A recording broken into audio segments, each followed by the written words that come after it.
কাউকে ব্লক করার আগে এই তিনটি কথা শেষ পর্যন্ত শুনে যান। অনেকে আছেন প্রিয় মানুষের সাথে একটু ঝগড়া হলে, কথা কাটাকাটি হলে তাকে ব্লক করে দেয়। তাই প্রিয় মানুষটাকে ব্লক করার আগে এই তিনটি কথা শেষ পর্যন্ত শুনে যান। নাম্বার 1, দেখুন প্রত্যেকটা সম্পর্কের মধ্যে ঝগড়া হবে, অভিমান হবে, রাগারাগি হবে, কিন্তু বিচ্ছেদ হবে না। এই ব্লক জিনিসটা একটা সময় বিচ্ছেদে গিয়ে পৌঁছায়। আপনি আপনার প্রিয় মানুষটাকে ব্লক করেছেন, তার অনেক কষ্ট হচ্ছে, কষ্টে তার নিঃশ্বাস বন্ধ হয়ে যাচ্ছে, মৃত্যুর যন্ত্রণা সে সহ্য করছে আপনার সামান্য একটা ক্লিকের কারণে। কিন্তু আপনি আপনার রাগ, অভিমান, ঝগড়ার কারণে সেটা বুঝতে পারছেন না। দেখুন, আপনি যদি আপনার প্রিয় মানুষটাকে ভালোবেসে থাকেন, তাহলে আপনি কখনো চাইবেন না আপনার প্রিয় মানুষটা আপনার কারণে কষ্ট পাক, আপনার কারণে সে মৃত্যুর যন্ত্রণা সহ্য করুক। আপনি সবসময় চাইবেন আপনার ব্যবহার, আপনার কারণে সে যেন ভালো থাকতে পারে। কিন্তু আপনি তাকে ব্লক করে কষ্ট দিচ্ছেন। তাই প্রিয় মানুষটাকে কখনো ব্লক করবেন না।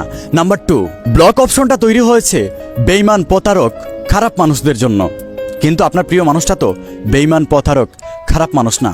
সে হচ্ছে আপনার প্রিয় মানুষ, সে আপনাকে ভালোবাসে।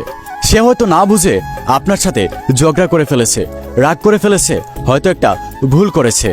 আপনি তাকে ব্লক না করে বুঝান, কারণ একটা সম্পর্কের মধ্যে রাগ, অভিমান, ঝগড়া সবসময় হবে, কিন্তু কখনো বিচ্ছেদ হবে না যদি সেটা সত্যিকারের সম্পর্ক হয়।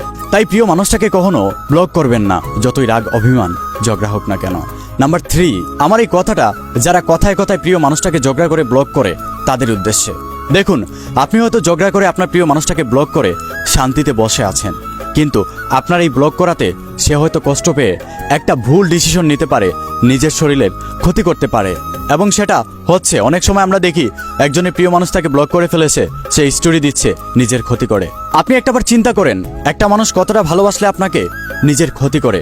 তাই প্রিয় মানুষটাকে ব্লক করার আগে 100 বার ভেবে নিয়েন তাকে ব্লক করার পর আপনি তার কি অবস্থা হতে পারে।